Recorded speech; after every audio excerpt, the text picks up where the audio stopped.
Take it off, Alfie.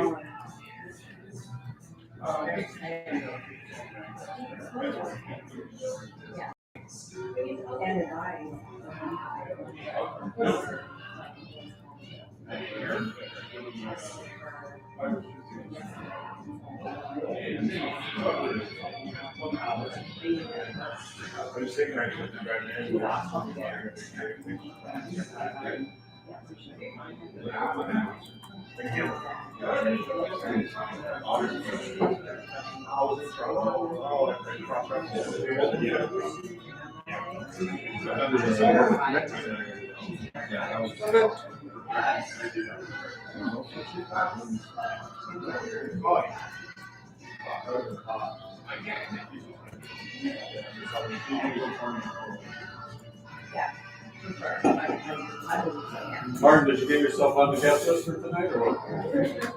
To come here? No, to go see our pals. Shakers. Message Tim. I don't know how to get in touch with them. He's on message all the time. Yeah. Okay, I'll send him a message. Are you going? Yeah. Going live? What time would you be going? I'm going. Good thing I caught Alfie.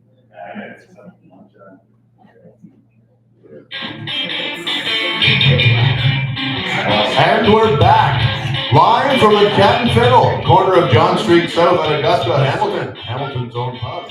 You can find the Cat and Fiddle on Facebook under Cat and Fiddle, and as well as Instagram, Cat and Fiddle Hamilton, celebrating their first anniversary this week with our host, Famous Framus. Happy anniversary, everybody. Happy anniversary, Cat and Fiddle. And we also have another anniversary that we're celebrating, Gary Greenland. Yes, we are. Announce it to the world, my friend. It's my birthday. It's Gary's today. birthday, everybody. Thank you. 59 years. 59 years young. 59 years young. 59 times around the sun. 59 times. Amazing. Incredible. Wow. Other things going on in other years in this country. Are we doing See that segue? See that? Oh, music history? Music history. Canadian music history, not necessarily fully Canadian, but very poignant to the music industry nonetheless. This week in music, 1996, Supernova were in high school, and they changed their name just before a gig on the 41st day of summer. The band's name, Sum 41. Oh, wow. Nice. Out of Ajax. 1991, Bryan Adams ends his 9-week run of Everything I Do on the Canadian singles chart. So that was from Robin Hood movie with Kevin Costner. Everything I do for you, Gary. Thank You know that. Not for me. Actually, I do it for Betty. Yeah. Not Every other thing I do. Not as much for her. Also, 1974, Andy Kim's Rock Me Gently topped the Billboard singles chart. Yeah. Something I didn't know, which I learned this week. Andy Kim was the co-writer of the Archies' Sugar Sugar. Oh, for sure. Wow. I did not know that. Oh, definitely. 1991, Bryan Adams was awarded the Order of Canada and the Order of BC, along with Leonard Cohen and the members of Rush. 1976, Rush releases their double live album, All the World's a Stage. That was recorded at Massey Hall in Toronto. Great venue. I saw the Church of Music. That's it. I saw National Velvet open up for Susie and the Banshees there. That's like one of my best all-time concerts. Yeah. Yeah. On this day, 1930, the very first Canadian football game was played under the lights, and it was Hamilton versus UBC. On this day, October 1st, 1982 rather, Sony launches their first CD player, and that cost them $730 at the time. Wow. And now it'd probably be equivalent to about $2,000. So you can get turntables for $2,000 for that matter. 1962, the Johnny Carson's Tonight Show debuts its theme, written by Paul Anka. Paul Anka, Canadian. great Canadian. What a busy songwriter. guy. Absolutely. So that's just a brief look at what went on decades past. In Canadian music history. How about Cat and Fiddle history? How's the anniversary week going? Anniversary You've been week hard at it. continues tonight. Good point. We have the Jerks tonight. JRCS spells F-U-N. Yes, JRC. Jasmine T is tomorrow night. She's a powerhouse. She's got a great voice. I heard her do Rush. I think she did Triumph. Oh, she got incredible repertoire. Right. Sunday we have Sean Royal. Sean Royal. Okay. So again, musical savant. yes.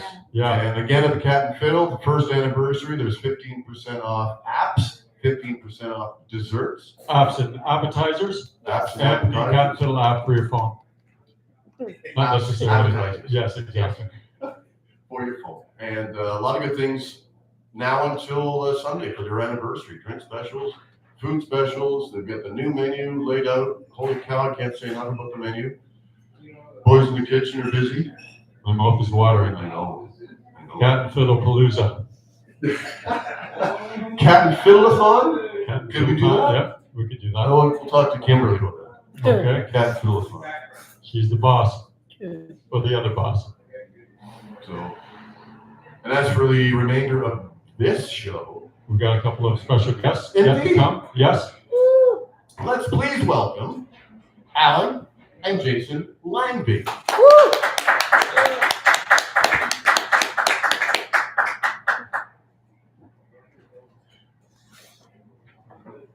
Okay, you are live. I'm gonna reach for one now.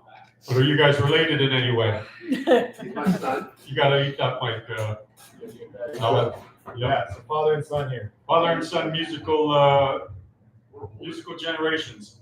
That's about it, yeah. You got it. There you got it. Learn it from the best. too. Learn it from the best, yes. And try to carry on the torch. Yeah. Alan, you're a drummer.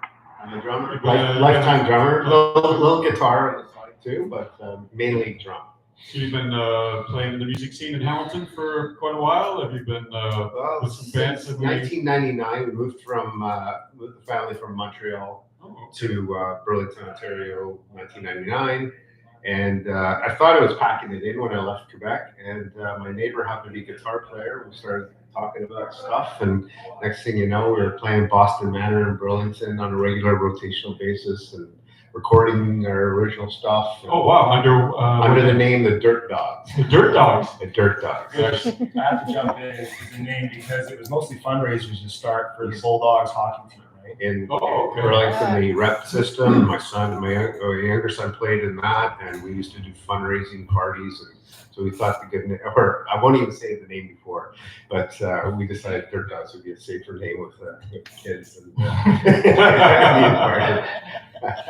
Got to keep it family friendly. So Exactly, rep hockey. exactly. Not quite the Wiggles, but yeah, we had to rebrand. Right? I always wanted to be the fifth wiggle. Yeah. I got the T-shirt, didn't I? Did. Yeah, the green one. That was the green wiggle. Yes. So when you were in Montreal, were you part of the music scene there? Were you playing out? Played right from high school right straight through till the time we moved away. I was in a group that used to play the National Film Board gigs quite regularly, Christmas parties and things like that, and played some bars and played some private events. And like I said, I thought I was hanging it up, and got to Ontario, and things just came back to life. And we've gone through several versions of bands and some original stuff and a lot of cover stuff and regular play at bars. And You're playing out a lot still, or yeah, you, next Friday will be the Black Swan in North Burlington. Okay. It's a very regular rotation we're on there. is that Coalescence? The band Coalescence, Coalescence, yeah. new version, yeah. So Yeah. when a couple of our key guitarists kind of went off on their own direction, we started bringing in new guitar players and started realizing that really that wasn't the core of the Dirt Dogs anymore. And my thought was the name Coalescence, kind of a coming together of musicians. Melding. And we've had some great, in fact, a couple of interviews ago, you had Ron Plange. I was Ron doing actually a little bit of reading last played with night, us. and I was surprised Played with us, that you gigged had with Ron us. in your band for a while there. Yeah, and did some recording with Ron, and he's a fantastic guitarist. Yeah, he played a couple songs. He's quite a picker for sure. Yes, he is. And yeah, we actually did a recording of a piece that was originally written by a band in Estonia. I'm Estonian background, our keyboard player's Estonian background, actually in a jazz trio with another Estonian. So we're all from Montreal West originally, so we call ourselves the Mo West Trio. And do you keep traditional Estonian music? actually, Most of the beverages, right? yeah.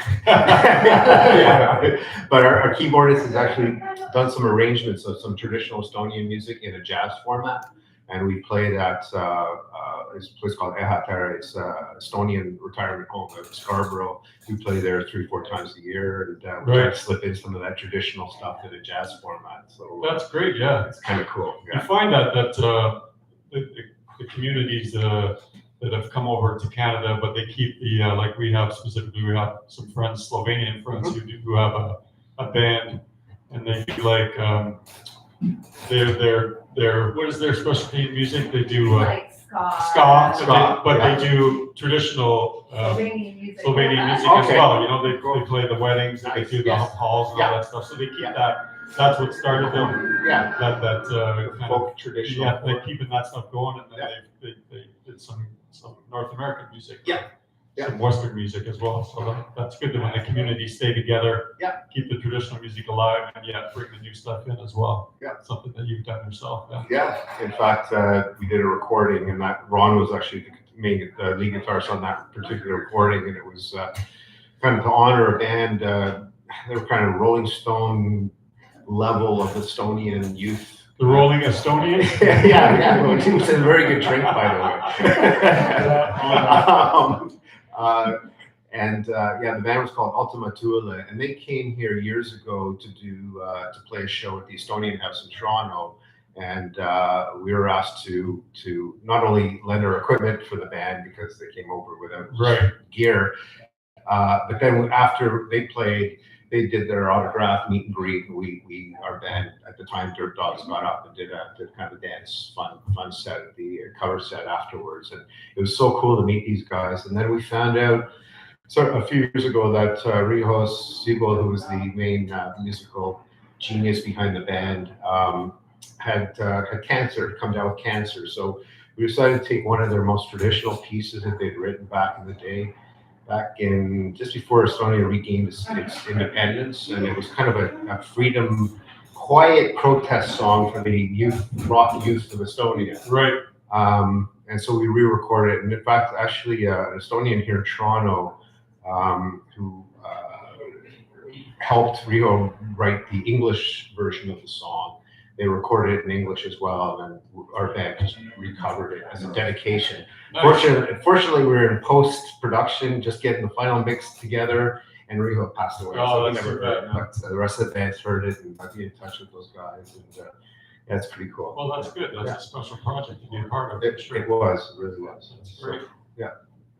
And then you can go deeper into the Estonian thing too. Honestly, just Is this something that has filtered down to you too as well, Jason? well, I don't know that's. I mean, I've got familial ties to music. I know on both sides, and I've got 50% pure Estonian, which is obviously a redundant thing to say, but I just watched on his side. Yeah, exactly. But yeah, from his side, both he and his brother, they're 10 years apart, but both of them are drummers. We've got a percussionist that's your cousin that you've played with in the Dirt Dogs. And I just met a family friend that he grew up with, and he himself also is both a sought after psychologist in Toronto and a percussionist. So I don't know what it is about you guys eating things, but rhythm is important, I guess. It's primal. It's right. Yeah, for sure. And then the music that you were exposed to through your father, is that how kind of music filtered into your life and became something that you were passionate about? By large part, yeah. Thursday night jam nights in my basement. Kids had to listen to us every Thursday.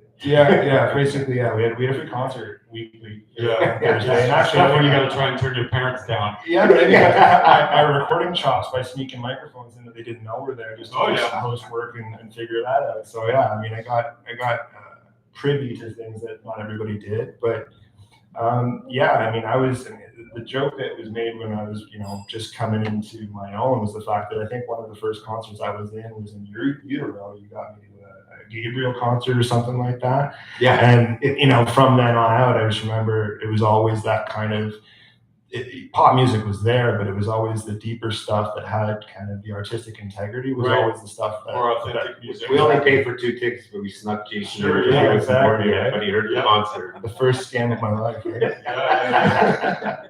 Like sneaking in the drive-in. Exactly. Yeah. I've been fortunate. I mean, classic rock, I think we've got a lot of common desire to both play and listen to it together. I mean, all of our fishing trips, that's exclusively what we listen to pretty much. But, he mentioned he's getting into jazz now, and that's something that I think we're kind of finding contemporarily together, right? Neither of us, maybe I'm an old soul, but I certainly am finding jazz in my 30s, and you're kind of starting to figure it out as a technique as a drummer now in your 60s. And like, I think that's pretty cool to say that we're on concurrent timelines with, a whole generation gap, while we're going through it too. So. Still honing your craft though as a musician. Constantly. Like you're Never always, it's a journey. It's not a destination. In fact, COVID kind of did that because it shut us down. We couldn't get the band together. We tried online jamming, which totally did not work. Yeah, when you get that lag in the internet connection. Yeah. Not great for a rhythm player. And I decided to take up studying jazz. I've always liked jazz, but to play the technique. And shout out to Colin McVeigh over at Von McQuaid in Burlington. Amazing drum teacher.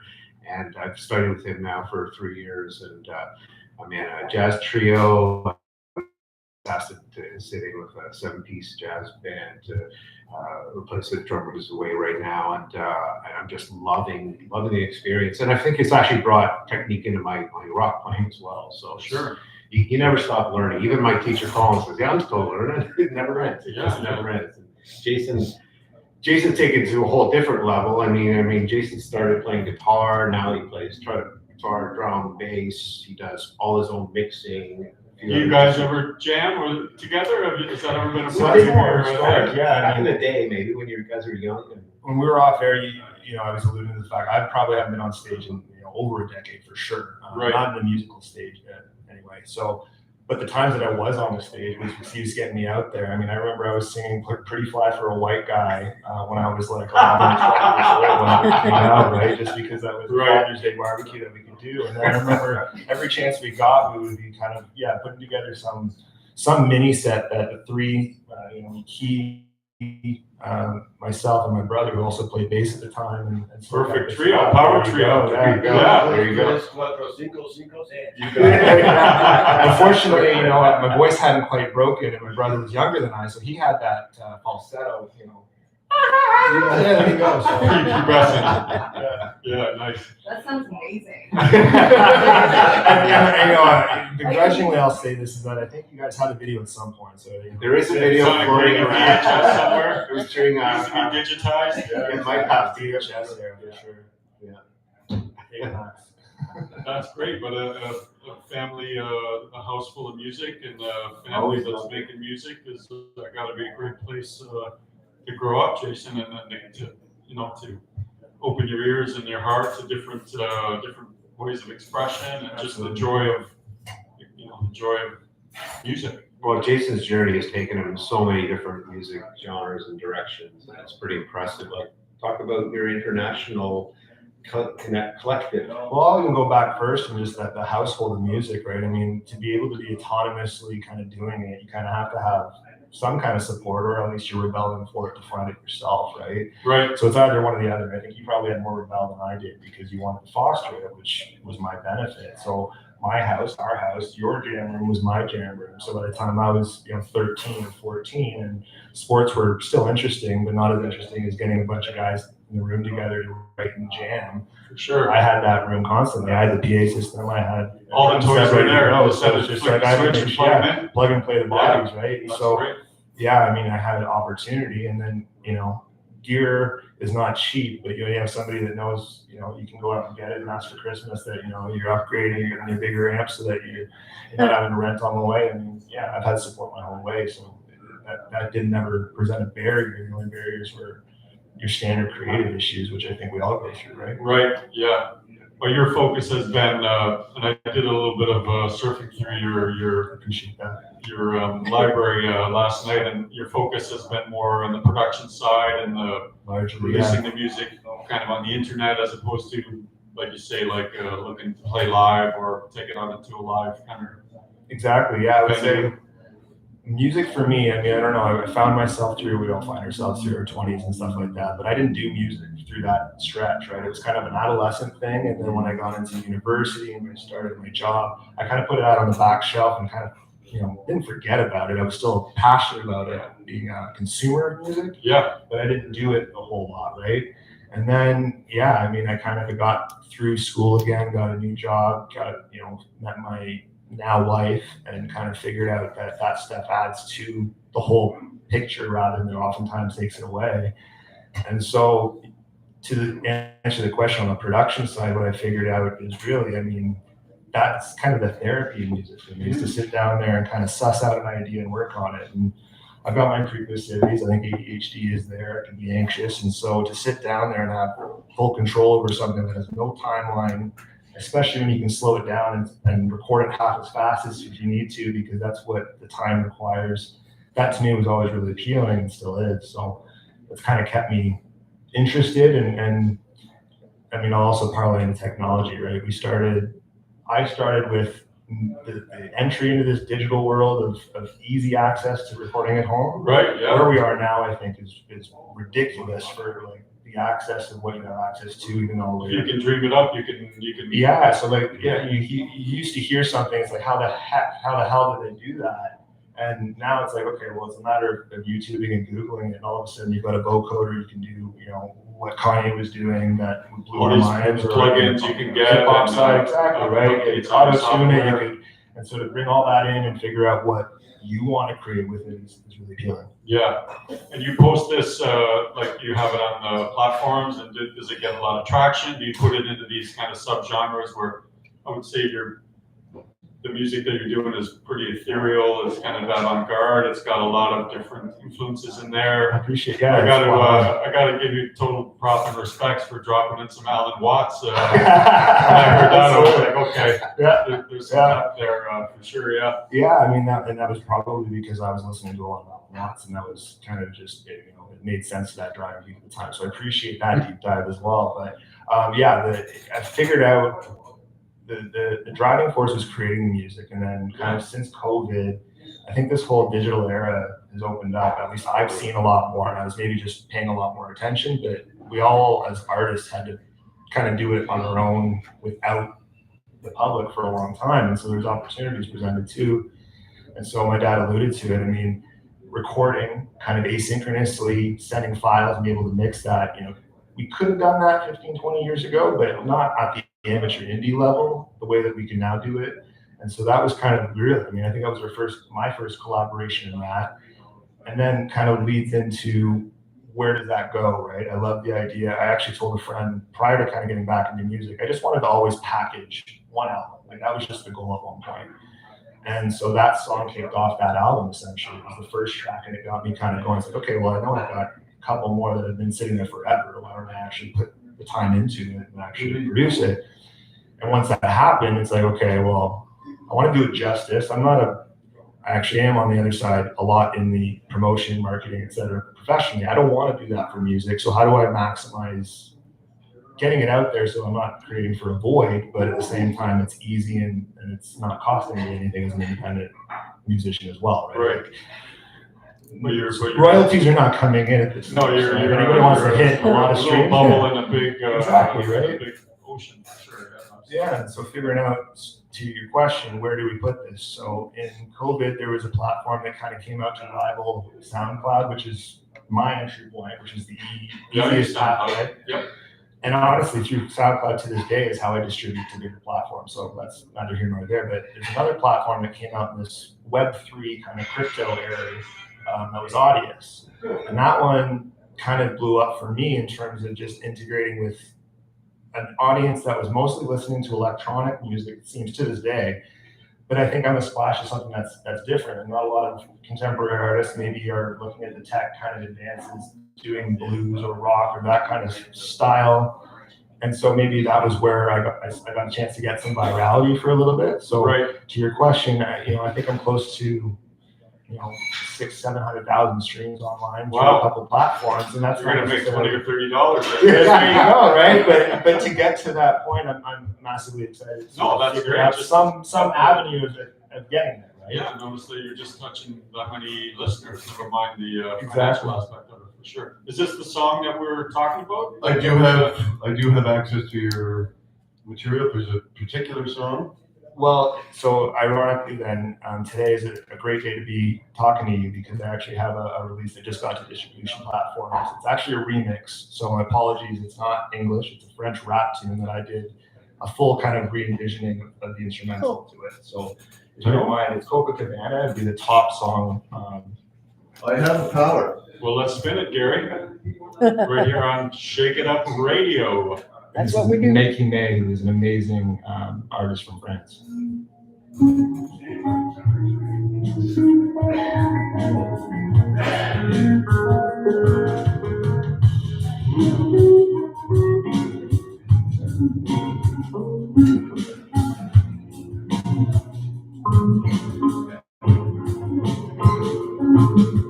Planqué dans un bled au fin fond d'Amérique centrale, recherché par Interpol pour une histoire de braquage, poursuivi aussi par les gars de la mafia étage. Je me réfugie au milieu de la jungle sauvage. On travaille tous pour une compagnie pétrolière américaine avec un salaire de misère exploité comme des mers. On passe nos journées noyées par la tequila et la bière et parfois une pupille de maladie vénérienne. Il y a aussi Johne le Yankee qui a fui son pays pour des stories de détournement de fonds pharaoniques. Il y a aussi Tarek, un palestinien sympathique, qui a posé 2-3 bons coups d'antitétionnisme. Il y a aussi Vlad dans sa boutique bizarre, on connaît pas son histoire, planqué derrière son regard noir. Posé dans la taverne, je sirote ma tequila, avec des rêves dans la tête dans lesquels je me vois. Cigare Havana, chapeau banane, posé tranquille sur une plage de Copacabana. Cigare Havana, chapeau banane, posé tranquille sur une plage de Copacabana. Un jour, un mec de la société est venu recruter 4 chauffeurs déterminés afin de convoyer de la nitroglycérine au milieu de la jungle style. Autre chose de là à la clé, c'était rapide et une prime. Alors on se retrouve avec Jenny, Vlad et moi, on prend des camions et des cales, la cargaison délicate, un seul camion pour 2 gars, je me retrouve avec le sable et on part s'embourber dans notre mission kamikaze. Après quelques heures, on rencontre notre premier obstacle, un plan tout délabré, abandonné, perdu dans une ambiance moins tenir en équilibre sur ces vieilles planchers pas très sûrs. Vlad n'est pas bavard, mais dans la conduite il assure. Arrête, c'est bien débrouillé, alors Jenny fait son boulet. Vlad commence à tousser, on continue de rouler. C'est au fond de cet enfer qu'on essaie de trouver l'espoir. Pour ne pas perdre les nerfs, je répète ce mantra. Cigare Havana, chapeau banane, posé tranquille sur une plage de Copacabana. Cigare Havana, chapeau banane, posé tranquille sur une plage de Copacabana. Vlad est maintenant mort d'une tuberculose fulgurante. Pendant que la tension monte, je fouille son cadavre tranquillement. Je trouve un revolver que je plante direct dans mon froc. Puis je jette son corps dans le marais qui disparaît dans la flotte. Je rejoins mes deux compères, y a une embrouille, ils sont vénères. Johnny frappe le pauvre Tarek avec une bûche dans la tête. Alors je sors mon revolver et bute le rond qui part derrière. Et j'embarque Tarek pour les derniers kilomètres. Tarek, mon gars sûr, a succombé à ses blessures. Pendant que la voix de Dean Martin résonne dans la voiture, il pousse son dernier soupir à travers un sourire. Puis au moment où on a atteint notre objectif, je ramasse les bifs et je me casse de cet enfer vite fait bien. Avec tous ces billets verts, je pourrais me construire un palais. Mais c'est là que je loupe un virage et finir dans un parfum, je crève. Moi tout ce que je voulais en fait, c'était rien qu'un cigare Havana, chapeau banane, posé tranquille sur une plage de Copacabana. Cigare Havana, chapeau banane, posé tranquille sur une plage de Copacabana. Jason Langvee, everybody. Is that under your name? Just Jason Langvee? You got it, yeah. So it's the Copacabana Jason Langvee remix, and the French rapper's name is Mikey May. Okay. And this is the first single of a an album that you're kind of putting together, or? Well, that's an interesting question Anybody because I does have a that? second one that we're collaborating on that'll be a part of his 40th birthday album in December, and then we've already chatted to that exact end. Is he from Quebec or from? He's from France. Oh, wow. Yeah. And how do you connect? So that's a great parlay, and I was just thinking through this. I mean, I would be remiss not to talk about that kind of change in COVID, is that I got to connect with a bunch of people through Audius. And one of the cool parts of that platform is that rather than just put your song out, you can upload stems too. And so the stem being like the subcomponents of the song. So you could have your guitar stem and your vocal stem and your bass stem for the whole track for other. So bed tracks? You got it, exactly, yeah. So, and that, again, this is me learning through people that are probably not producers making up their own terms on the way, right? This is the tech world that you align that. But I remember thinking back when I was making my own music with listening to other people, it's like, you watch those kind of behind the VH1 behind the music, and you can actually watch people pull back the bed tracks. Yeah, that's super cool. You know, how cool would that be if you had a really, really amazing artist that you love to be able to, you know, download all of that. Their stuff. You can remix it, but you can even just listen to it and understand, you know, what did the isolated vocal sounded like on this amazing track for Freddie Mercury or whomever, right? And so that was, you know, through that I got to do, I ran my own remix contest of a cover I did of Bring It On Home. Bring It On Home? Zeppelin tune, yeah, absolutely. I did a 6/8 kind of bluesy cover of that with an acoustic guitar I built. And I put it out there, and because of that weird niche EDM over there, and I put this acoustic song, I got a bunch of EDM artists remixing it. Wow. And so that was my initial kick at the virality there, but I got to meet a bunch of people. Fast forward now 2-3 years, and we've actually put together an informal collective. It's Collab Haven Records, and so anybody that wants to be a part of it, we just kind of prioritize collaboration. Mm-hmm. So we've got the user Wes is in the Netherlands. He's an amazing producer. That's kind of the head honcho of the organization, so to speak, informal one. We've got Mikey May in terms of MC. We've got a bunch of different producers in the US, Canada, throughout Europe. So you might even let Coalescence in there. Oh, okay. I hired the old man. Yeah. I mean, honestly, you give me some stems, I get you some remixes. So famous. Yes. We got some questions from the audience. Oh, okay. Audience questions. Is there any questions from the audience? Anybody? Yes. Anybody at all? Yes. So, you know, they have Irish nights and pubs. And what do you think of a French-Canadian night? Or do you think you would get people coming out for stuff like that? Right? It's a good question. You do stuff in French, right? Or Estonian, or what, you know, all the different genres you guys are into, yeah. Right? To promote them and have like just small venues like here. That's a super idea. Right? Almost an international music fair. Yeah, that'd be my pitch on it. I'll put on my marketing hat for it, but I think, yeah, like the whole jazz kind of world is that way already, right? So to have a French-speaking jazz artist come into a jazz night fits well, but then you can also highlight that for a specific night.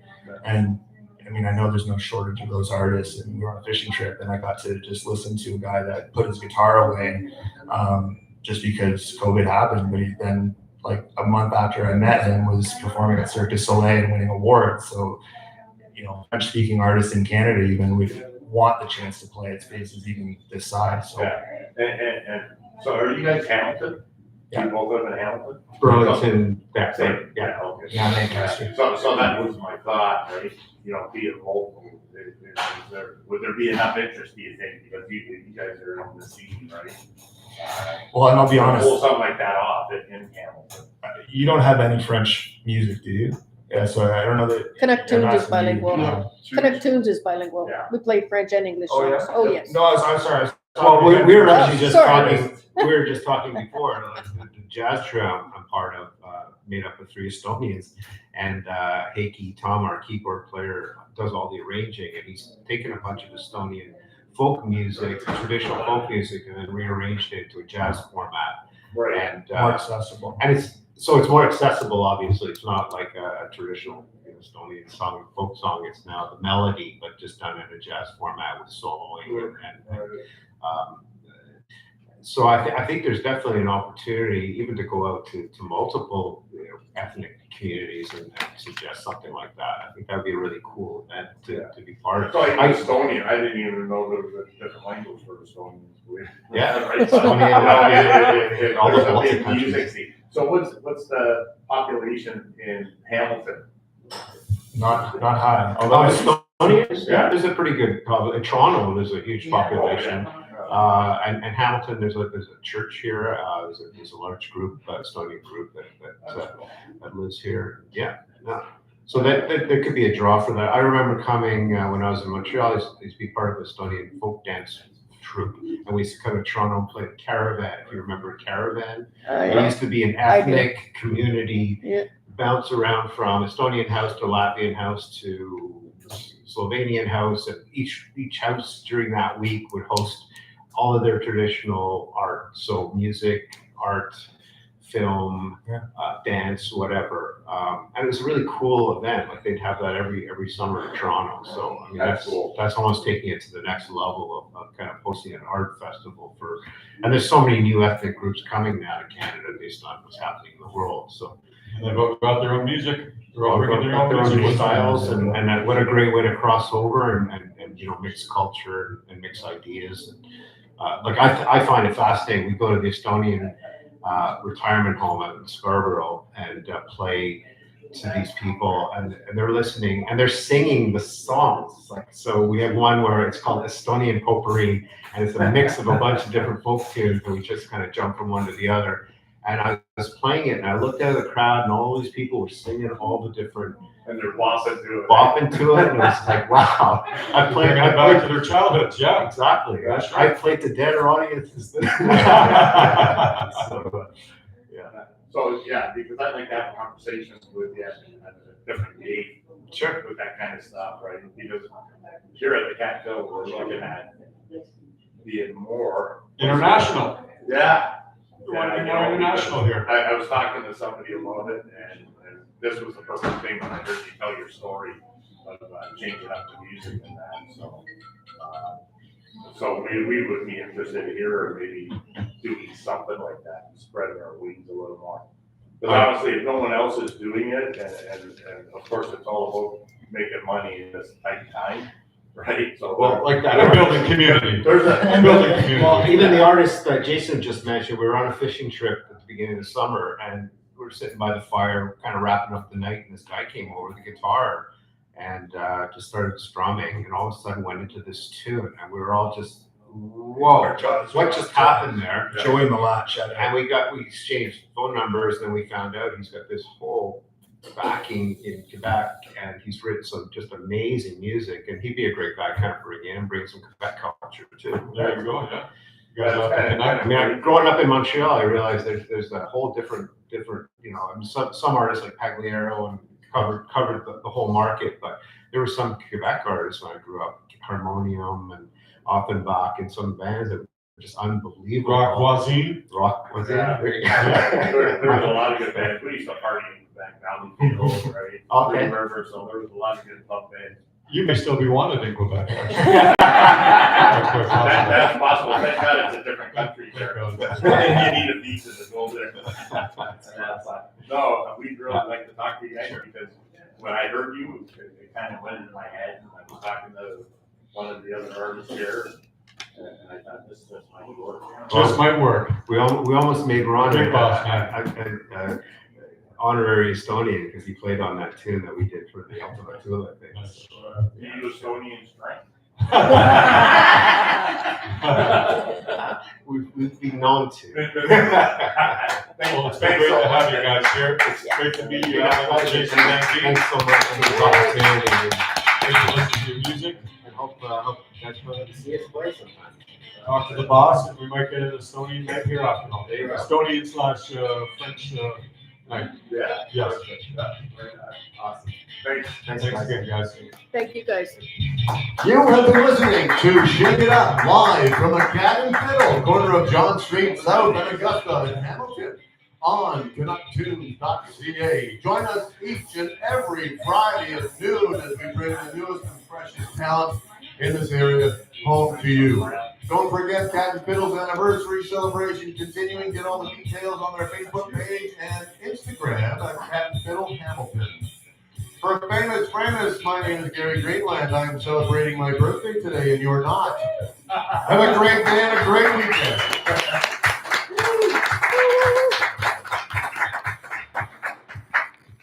Thanks, guys. That was awesome.